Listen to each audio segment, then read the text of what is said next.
விழுப்புரம் மாவட்டம் செஞ்சி அடுத்த நேமூர் பகுதியில் பாஜக சார்பில் மத்திய பட்ஜெட் விளக்க பொதுக்கூட்டமானது நடைபெற்றுள்ளது. அதில் கலந்து கொண்ட ராஜா கடந்த கால பட்ஜெட்டில் தமிழ்நாட்டின் பெயரும் இடம்பெற்றிருந்தது. ஆனால் அப்போதும் ஸ்டாலின் நிதி ஆலோசனை கூட்டத்தில் பங்கேற்கவில்லை. பட்ஜெட்டில் மத்திய பிரதேசம், உத்தரப்பிரதேசம் ஆகிய மாநிலங்கள் பெயரும் இடம்பெறவில்லை. அதற்காக நிதி ஒதுக்கப்படவில்லை என அர்த்தமில்லை. ரயில்வே திட்டங்களுக்கு 6300 கோடி ஒதுக்கியுள்ளது. நாடு முழுவதும் திட்டங்களின் பங்குதாரராக மத்திய அரசு இருக்கிறது.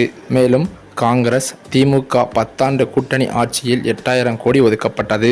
ஆனால் கடந்த 10 ஆண்டில் மட்டும் 10,76,000 கோடி கொடுத்துள்ளது. ஆளுநர் அறிவாளியாக இருப்பது திமுகவுக்கு பிரச்சனையாக இருக்கிறதே தவிர நேரடி வரி பிரச்சனையாக இல்லை.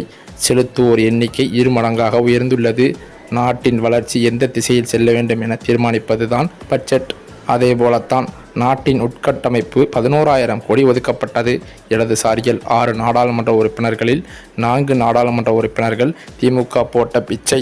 தமிழ்நாடு நிதிநிலை அறிக்கையில் 77 மாவட்டங்கள் பெயர்கள் இடம்பெறவில்லை. அதற்காக அந்த 27 மாவட்டங்களை புறக்கணிப்பு என அர்த்தமா? அப்படி இல்லை.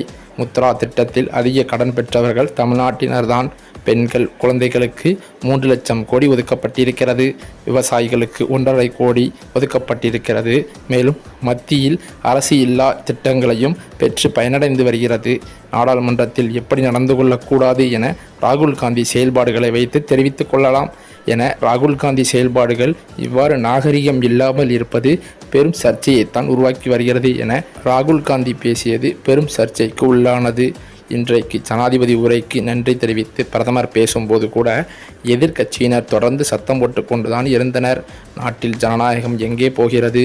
எதிர்க்கட்சியினருக்கு நாட்டை பற்றி கவலை இல்லை. அநாகரிக செயலில்தான் ஈடுபட்டு வருகிறார்கள் என்றும் தெரிகிறது. மேலும் ஜனநாயக கடமை. ஆனால் அமைச்சர்கள் பிரதமர்கள் பேசும்போது அமைதியாக இருக்க வேண்டும். காங்கிரஸ் திமுக கட்சியினர் நாடாளுமன்றத்தில் அநாகரிகமாகத்தான் நடந்து கொள்கின்றனர். அது மட்டுமில்லாமல் தமிழ்நாட்டில் உள்ள ஆட்சி விஷசாராய ஆட்சி என்று ராஜா பட்டும்படாமல் பேசியிருப்பது அவதூறு பிரச்சனையில் கொண்டு போய் விட்டுள்ளது. இந்த சூழ்நிலையில்தான் பத்திரிகையாளர் சந்திப்பின் போது ராஜா அளித்த பேட்டியில் திமுகவையும் திமுக ஆட்சியையும் படுகேவலமாக பேசியது பொதுமக்களிடையே பெரும் சர்ச்சையை ஏற்படுத்தியது மட்டுமில்லாமல் பொதுமக்களுக்கு கோபம் உண்டாகி ராஜா மீது கற்களை வீசி மண்டையை உடைத்து விட்டதாக சில தகவல்கள் வெளியாகி வருகின்றன.